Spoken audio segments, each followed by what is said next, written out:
we are not fine. This cycle of violence and disagreement and protest really has to come to an end. What our people and our young people particularly are seeking is that they are listened to. And our leaders, particularly our leaders in government, who are the ones who have consequential convening power, are the only ones who can put people together in the manner in which even civic leaders are suggesting, so that we can focus on the solutions to the challenges and the problems that we are dealing with. But it cannot be that, you know, when something happens like happened last Wednesday, we now begin saying things that are very interesting. Honestly speaking, it's so difficult to even try to repeat some of the things I'm hearing. How can you say, now we are talking about one community, or saying, you know, the people who are on the streets came from Muranga and Nyeri, and then they went all the way to Kericho and Kisii and Kakamega and Mombasa. So there was no one in Muranga and Nyeri that day. Everyone left Muranga and Nyeri, went to Busia and Kisumu, honestly. Narok, we are, you know, that is worse than a joke, honestly. When you are talking about the grave nature of the challenges that we are dealing with. How can we trivialize such a serious national crisis and then subject it to, you know, hilarious jokes like those? Let's be serious.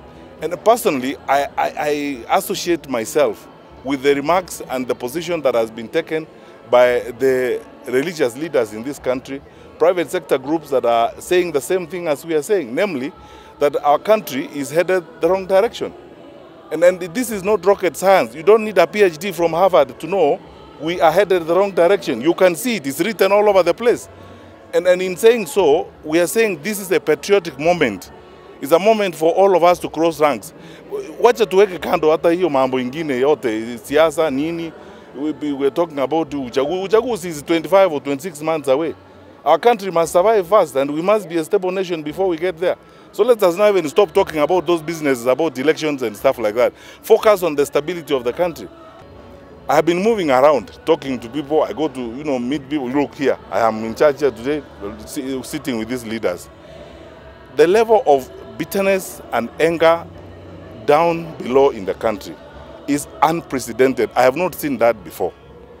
Now, to imagine that there's nothing wrong and carry on as if it's business as usual, honestly, you have to be a very strange person.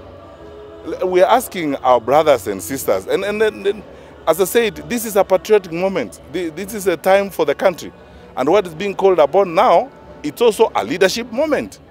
Let's stand up and do the right thing for our country.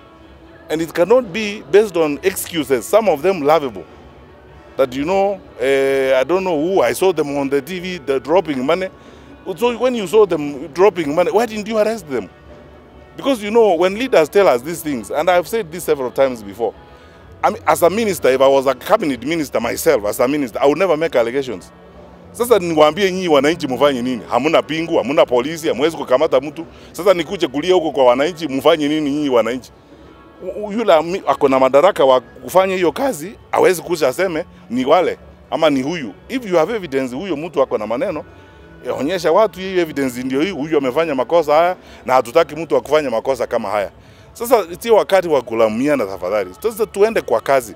And these leaders wajue kwamba all of us, the citizens they lead, sisi tunataka kuwa support wakitafuta solutions kwa nchi yetu. Wacha sasa tuache hii maneno ya kuongea eti oh nini siasa nini. Elections are 26 or 25 months away. We can now spend all our time on that and the country is burning. So that is my view, and that's what I think needs to happen. Let us put all our energy now on the solutions to our country. We need a stable country, we need a progressive country, we need a country that works together, and we need a country where we can live together. Let's stop this business of now starting to drag excuses. Is one community, it came from where? Which community? I mean, we are all a community of suffering people. It's one community. Thank you.